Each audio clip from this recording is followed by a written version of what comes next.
Because one thing I always tell people is you don't need all these expensive imported feeds in order to have healthy rabbits or a thriving farm. It's good if you can afford it, please get it. But if you cannot, this video is for you. So I'm sure you know this already, but rabbits are designed to eat plants. So leaves, shrubs, grasses, roots, these are what you should be feeding your animals. Pellets have their place.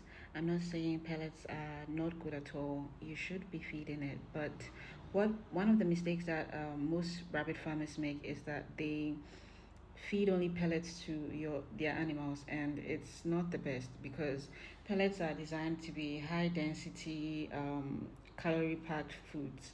And so if you give only pellets to your animals, you're going to have a problem where their digestive system is going to slow down. And once the system slows down, they are going to be having bloating, they're going to have diarrhea, and they're going to trigger GI stasis. And if you're a rabbit farmer and you've been a rabbit farmer for a while, you don't want to hear these three things, because these things can end your farm in a day. So please save this video and come back to it whenever you need to mix up your feed for your rabbits. So let's start with the shrubs and the protein-rich leaves, because these are what is going to help to grow your meat rabbit. Protein is what is going to build the muscle for the animals, and so you need to include more protein in the diet. Now, one example is moringa. I made a video talking about moringa and its use in a rabbit diet. The next one is Tridax. I also made a video about that, so please check my page for these two videos.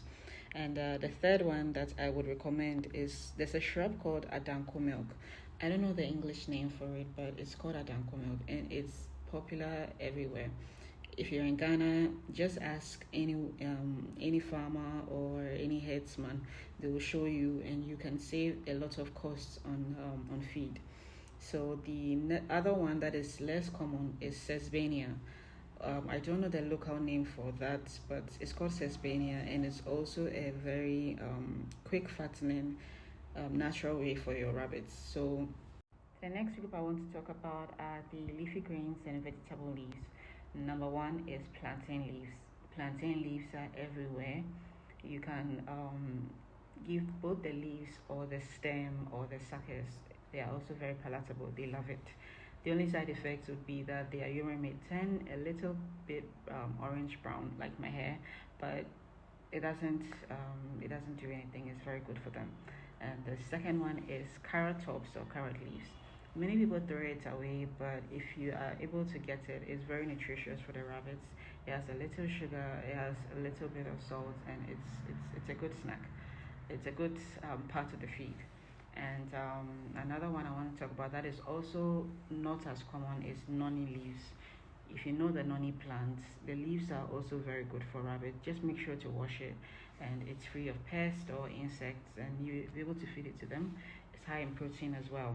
And the second one that I want to talk about is cabbage or lettuce leaves. Now, these are also supposed to be used in moderation. You don't feed only these classes to them. Everything I've mentioned here, you give it in moderation, and you mix it up in order not to upset the gut. Okay. Very more important than all of them is the grasses and the fibrous plants. Now, remember I told you that rabbits are designed for fiber, and so these are the groups that you need to include a greater portion into. And number one example is elephant grass. Now, elephant grass is also abundant everywhere. If you're in Africa, if you're in Ghana, in West Africa, you should include elephant grass in the diet. Next grass that I'll talk about is the alfalfa grass. It's much higher in protein than elephant grass or the other grasses that I'm going to mention in this video. And I would recommend it for weaners or nursing those who just gave birth, because of the protein content and the nutrient that it has, right? And the other one, which is lesser known, is sugarcane leaves. Now, sugarcane leaves is also a good source of fiber and a good source of protein for them as well. It also has some mineral content, sugar, some salts. So please remember to include that in the diets.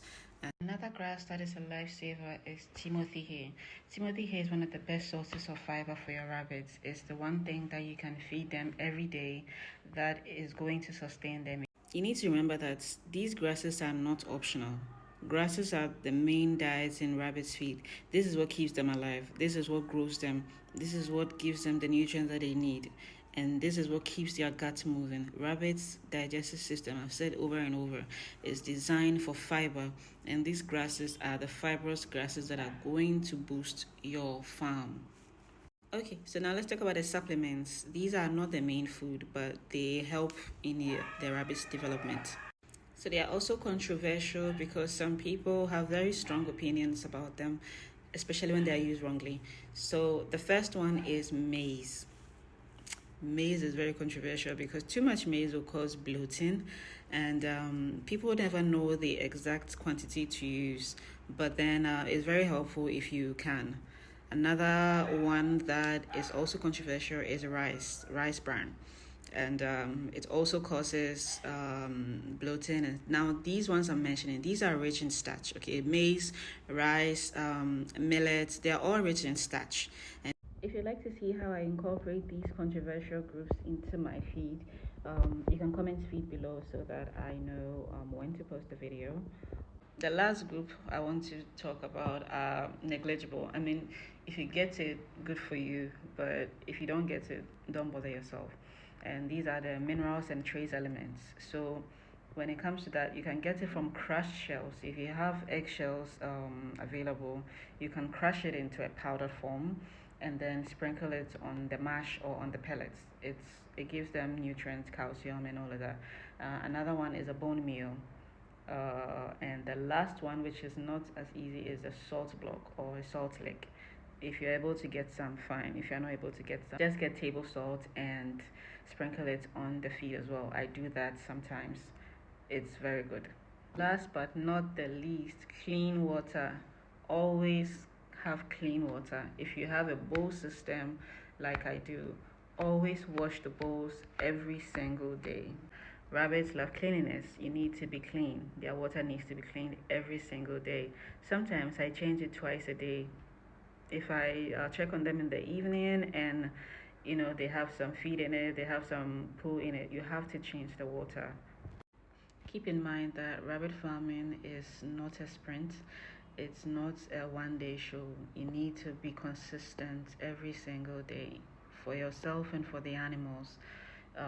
If you're unsure about what to give them, if you're not sure what to feed at what times, always ask. It's better to ask and get the answer than to keep it to yourself because you are shy, because you don't want to look stupid, because you don't want to come off as unknowledgeable. It's better for you not to know and ask than for you to lose your rabbit or lose your farm.